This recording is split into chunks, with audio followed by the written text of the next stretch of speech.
Nós vamos começar hoje uma nova série de mensagens, que o título é bem instigante, né?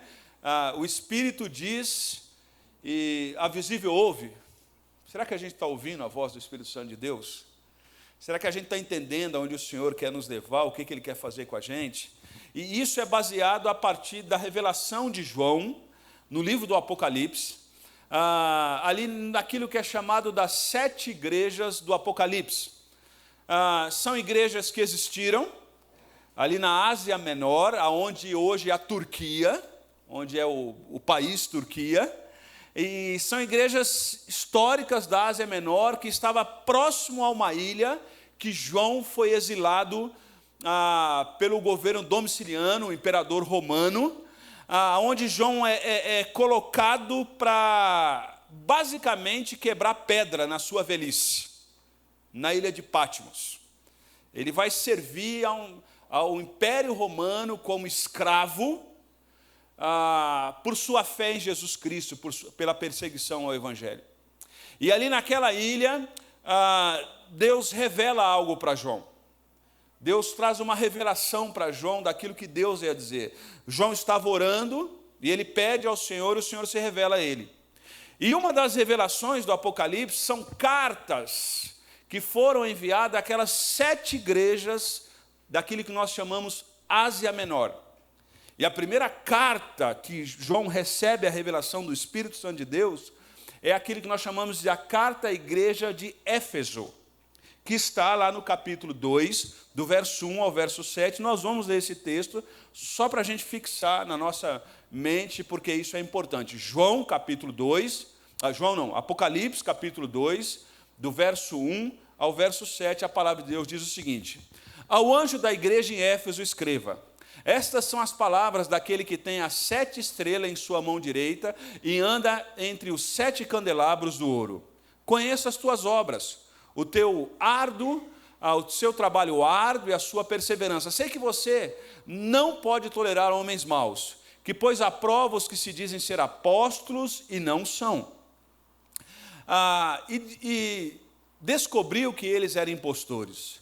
Você tem perseverado e suportado sofrimentos por causa do meu nome e não tem desfalecido. Verso 4, contra você, porém, tenho isso. Você abandonou o seu primeiro? Então, se você puder gravar uma das falas, grava isso. Eu tenho contra você, igreja, uma coisa. Você fez o quê? Abandonou o quê? O seu primeiro amor. Lembre-se onde caiu, arrepende-se, pratique as obras que praticava no princípio. Se não se arrepender, virei a você e tirarei o seu candelabro do seu lugar. Mas há uma coisa a seu favor: você odeia as práticas dos nicolaítas, como eu também as odeio. Aquele que tem ouvidos, ouça o que o Espírito diz às igrejas. Ao vencedor da lei o direito de comer da árvore da vida que está no paraíso de Deus. Amém? Éfeso era uma cidade bastante interessante. Éfeso era conhecido como a porta da Ásia. Tinha um porto, e esse porto era o mais moderno da época. Então toda a mercadoria que fosse entrar na Ásia pelo porto, ela entrava pelo porto de Éfeso. Éfeso era uma cidade com aproximadamente 250 mil habitantes. Você fala, mas é pouco, para aquela época não era.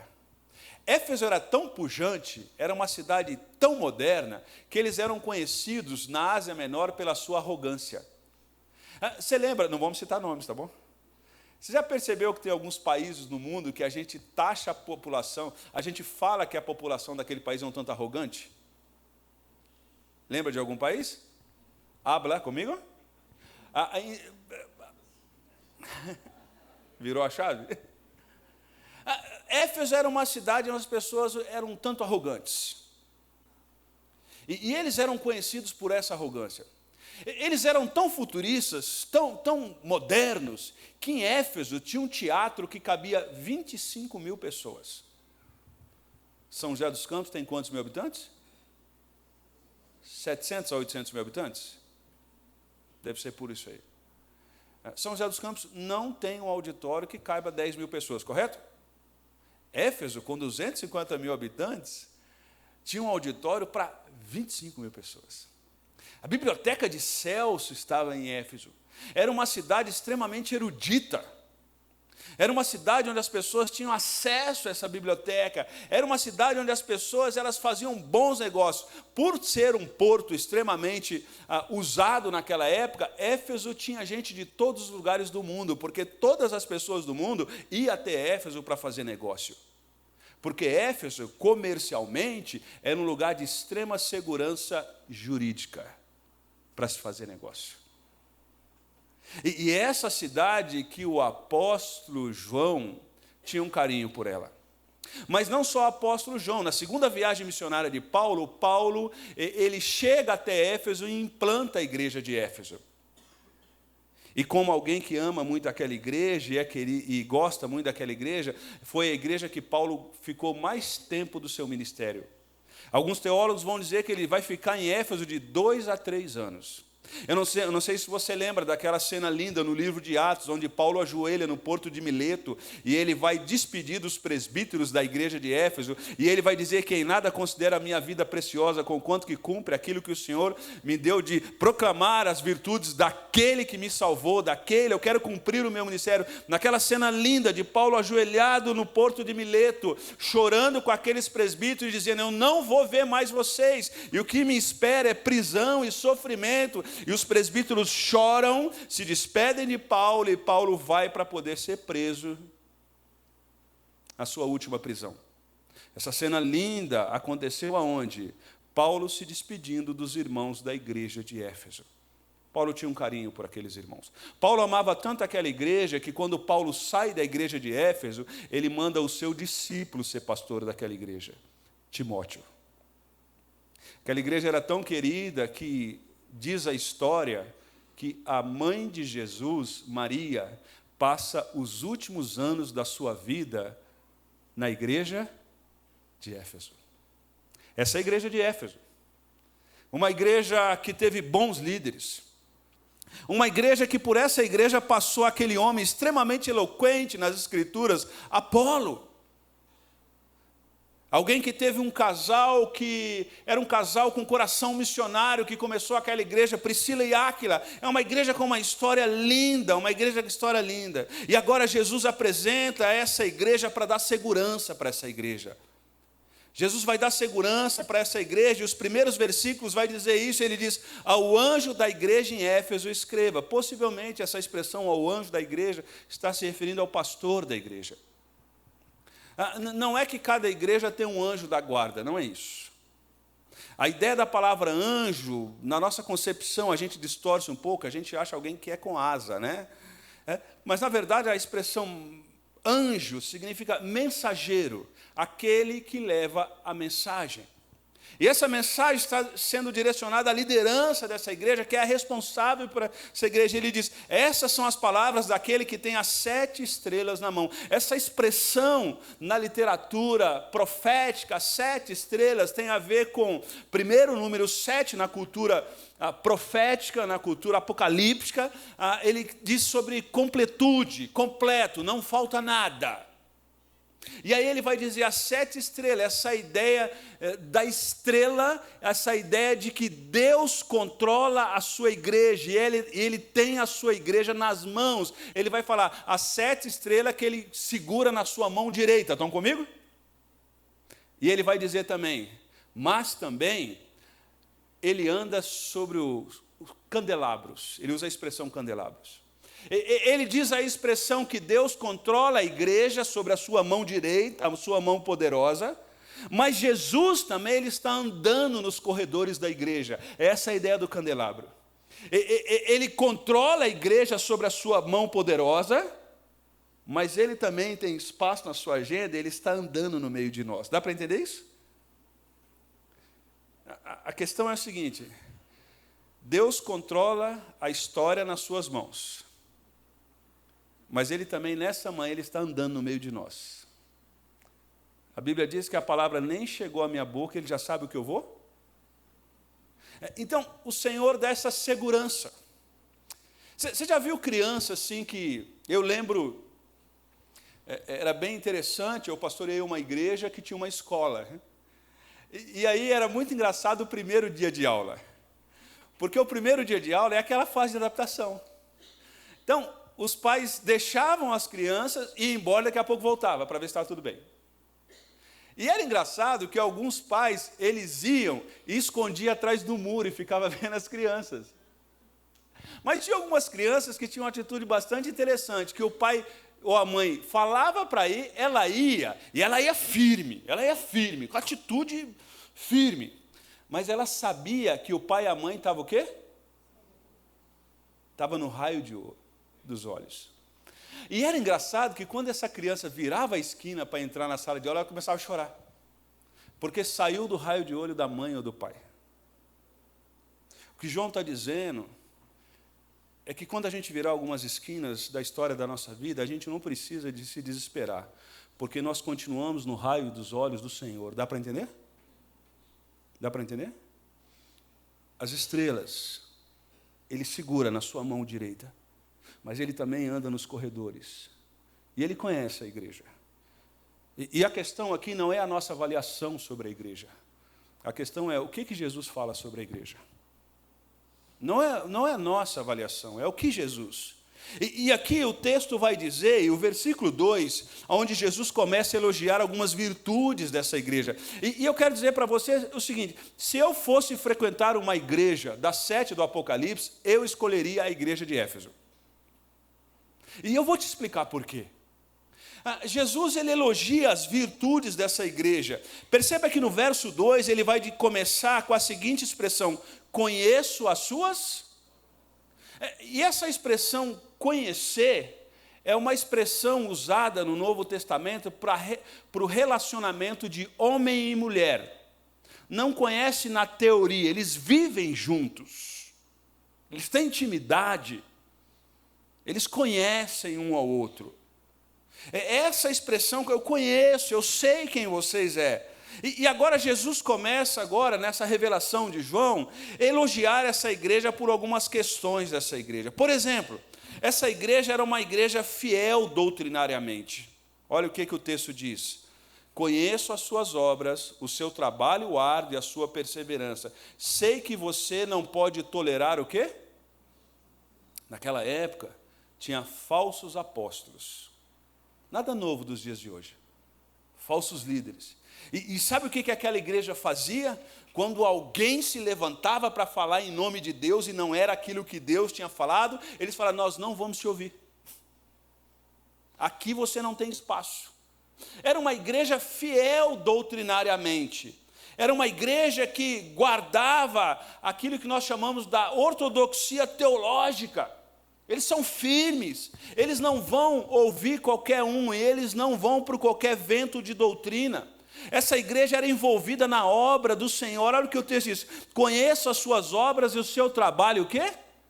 Vocês trabalham e trabalham muito. Essa expressão, a obra aqui, conheço as suas obras, o seu trabalho árduo, ela tem a ver com suor, trabalho duro que nos deixa exausto. Olha que igreja boa. Era uma igreja equilibrada doutrinariamente. Era uma igreja que o povo trabalhava e trabalhava muito. É isso que João está dizendo aqui. Uma igreja que as pessoas não tinham preguiça. Os crentes eram engajados e não meramente espectadores. A congregação se envolvia e não era só uma igreja de auditório. As pessoas colocavam a mão na massa. Mas também, João vai dizer que esses irmãos, no final ele vai dizer: vocês têm perseverado e suportado o quê? O quê? Sofrimento. Olha que lindo. Era uma igreja doutrinariamente equilibrada, era uma igreja que o povo trabalhava, e era uma igreja que as pessoas sofriam e tinha suportado o sofrimento da perseguição do Império Romano por amor a Deus. Linda essa igreja, não é? Linda essa igreja. Uma igreja equilibrada teologicamente, uma igreja que o pessoal não é preguiçoso, mas é uma igreja também que as pessoas sofrem e elas entendem o propósito de Deus no sofrimento. Porque em Éfeso, ser cristão não dava popularidade. Muito pelo contrário, você teria muitos problemas. E aí, no meio disso tudo, essa igreja tem uma repreensão. Apenas uma repreensão. Jesus repreende a sua igreja pelo esfriamento do amor deles. ele vai dizer o seguinte: eu tenho algo contra você, tenho isso. Você abandonou o seu primeiro amor. Eu tenho isso contra você. E o que eu tenho contra vocês? Que vocês abandonaram o primeiro amor. Preste atenção, porque a gente pode ser equilibrado teologicamente, mas ser frio espiritualmente. A gente pode trabalhar na igreja, mas com a motivação correta, com a motivação errada. A gente pode enfrentar o sofrimento com a motivação correta. E aí agora no texto vai dizer o seguinte: não adianta você saber muito da Bíblia, mas você não me amar. Eu não sei se você já teve essa sensação. Você já chegou num velório? Uma vez eu cheguei num velório e eu tinha tomado um café com o cara um dia antes. Um dia antes. Eu tomei um café, a gente conversou com ele, falou sobre planos, falou sobre um monte de coisa, deu risada junto, falou sobre futebol, aquela conversa toda. E no outro dia, naquele mesmo horário do café, eu estou vendo ele num caixão. E ali ele era o mesmo cara, os olhos, o braço, o corpo, era a mesma pessoa, o cabelo era o mesmo. Mas como que pode um negócio desse? Mas sabe qual a diferença? É que naquele dia ele não tinha mais vida. Dá para entender isso?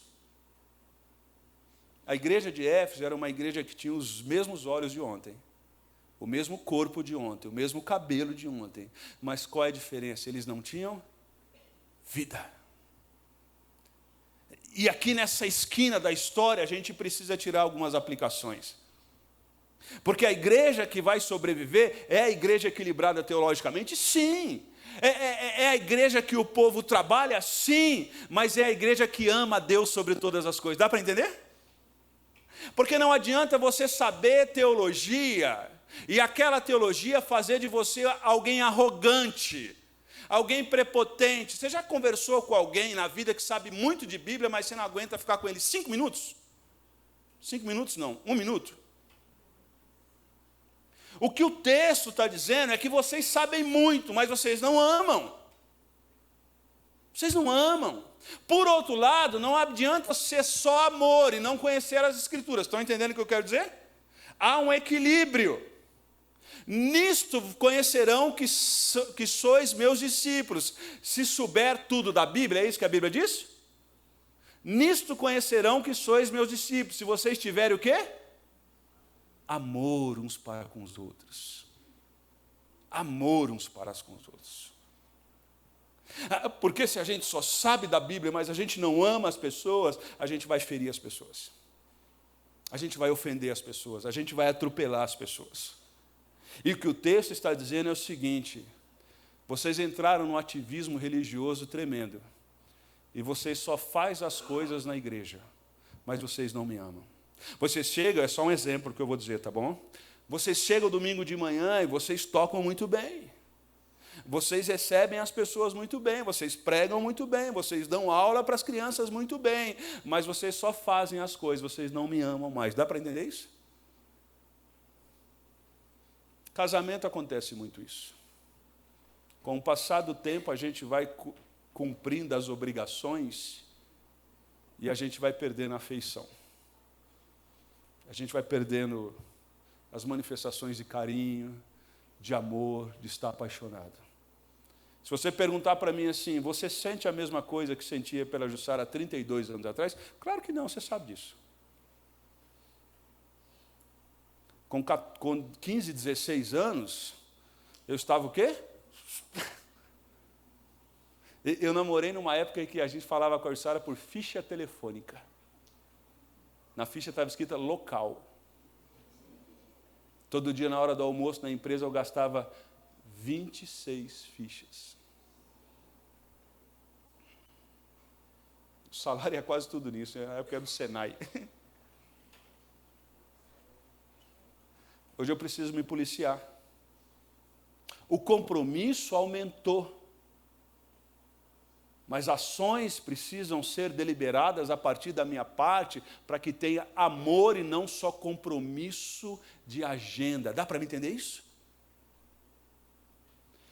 O problema dessa igreja é que ela tinha uma agenda com Deus, ela tinha um discurso teológico, mas ela não amava mais a Deus. E esse é um grande problema. Esse é um grande problema da gente trabalhar para Deus e não trabalhar com Deus. A gente pode trabalhar na recepção e as pessoas ficarem encantadas com a gente. O Instituto Barna, nos Estados Unidos, fez uma pesquisa e diz o seguinte: uma pessoa chega, nos Estados Unidos, isso deve acontecer no Brasil também, uma pessoa chega na igreja e ela decide se vai voltar na igreja nos 7 primeiros minutos da sua chegada na igreja. Um visitante chega numa igreja nos Estados Unidos e com 7 minutos ele decidiu se ele vai voltar ou não. Isso quer dizer que quem recebe lá na frente tem que receber o quê? Muito bem. Muito bem. Os melhores comércios que tem por aí, eles se chamam até de doutor, se você não é doutor, para te vender algo. E depois de uma certa idade, você não vai onde é mais barato, você vai onde é bem atendido. Agora olhe para mim e preste atenção, nós não estamos vendendo nada. E não vamos vender nada. Nós estamos mostrando o caminho de Jesus. E o caminho de Jesus não é vender alguma coisa, é algo que quando a pessoa crê em Jesus, muda toda a vida dela. É por isso que a gente quer receber as pessoas bem, amém? É por isso que a gente quer que as pessoas se sintam bem, porque nós não estamos vendendo um produto, nós estamos oferecendo aquilo que pode ser, aquilo que é a solução para a vida de cada ser humano, que foi para a minha, foi para a sua e será para os seus parentes, para os seus amigos que vão chegar aqui, para os vizinhos desse local e para essa cidade, em nome de Jesus. Mas sabe de uma coisa? A gente pode ganhar as pessoas para Cristo Jesus, e o nosso coração está longe de Jesus. Vocês fazem as coisas para mim, mas vocês não me amam. E para encerrar, a pergunta é: como é que a gente faz para a gente reviver isso? A gente precisa valorizar muito mais a pessoa de Deus do que o simples fato de trabalhar para Ele. E a pergunta que não quer calar é aquela pergunta que Jesus faz a Pedro. Lembra da pergunta que Jesus faz a Pedro no final do ministério de Pedro? Pedro, você me ama? Jesus não perguntou para Pedro o seguinte: cite todos os pontos teológicos que eu te ensinei no ministério. O que Jesus pergunta para Pedro é o seguinte: Pedro, você? Perceba que Jesus não pergunta para Pedro: Pedro, quantas igrejas você implantou? Pedro, quantos discípulos você fez? Pedro, como é que foi a sua mobilização para a obra missionária? O que Jesus pergunta para Pedro é simples: Pedro, você me ama? E como resposta a isso, Jesus diz a Pedro: se você me ama, faça o quê? Construa prédio? Escreva livros? Passe a visão para as pessoas perceberem que você é um visionário? O que Jesus disse para Pedro? Apacenta o quê? As minhas ovelhas. A nossa rotina, e igreja é rotina.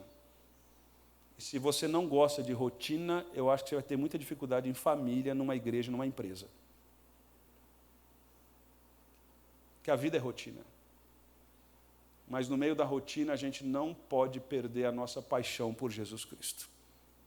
Porque a pergunta que Jesus faz para nós hoje é o seguinte: você me? E nesse texto há um trocadilho. Há 3 palavras gregas para amor: ágape, filéu e eros. As 3 palavras básicas. Ágape é amor incondicional. Filéu é amizade. Jesus pergunta para Pedro assim: Pedro, você me ágape? Pedro responde para Jesus: eu te filéu. O senhor sabe que eu gosto do senhor. Jesus pergunta a segunda vez, e o judeu ele não pergunta mais que 3 vezes. Lembra Paulo, quando tem um espinho na carne, ele ora a Deus 3 vezes, lembra disso? A segunda vez, Jesus pergunta: Pedro, você me ama? Pedro vira e fala: Senhor, eu sei que o senhor sabe que eu gosto do Senhor. Alguns de nós estamos na igreja e com o passar do tempo, nós gostamos do Senhor. A pergunta não é se a gente gosta do Senhor, a pergunta é se a gente ama o Senhor. Se a gente ama, Jesus diz: apacenta o quê? As minhas ovelhas. Se você já foi para a Europa, você, principalmente ali na Inglaterra, você percebe que algumas igrejas que foram pujantes no passado se tornaram museus, pubs ou casas sendo alugadas. Igrejas das quais já passaram por avivamento e que impactaram todo mundo, hoje elas não existem mais. Como será a nossa igreja daqui a 30 anos? Como será São José no meio evangélico daqui a 30 anos? Se a gente amar a Deus sobre todas as coisas, essa cidade será ganha para Jesus Cristo. Amém? Se a gente continuar amando sobre todas as coisas, os nossos netos vão tomar conta dessa igreja no futuro. Amém? Amém, irmãos? Amém? A questão não é o quanto a gente sabe de Bíblia. A questão é o quanto nós amamos o Senhor Jesus. Qual é o grande mandamento? Amarás o Senhor teu Deus de todo o teu coração, de toda a tua alma e de todo o teu? A pergunta é, tu me amas? Porque se a gente ama, quando a gente serve, a gente não cria expectativa de tapinha nas costas. Quando a gente ama, a gente estuda as Escrituras, porque a gente quer conhecer mais de Deus, isso nos faz mais humilde. Tu me amas? Cuida das minhas ovelhas. Feche seus olhos, vamos orar.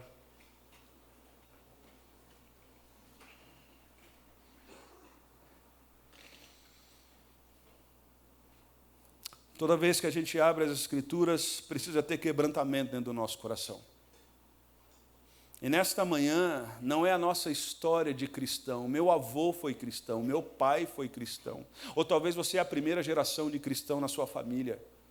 A questão não é a sua história, a questão é se você ama Jesus.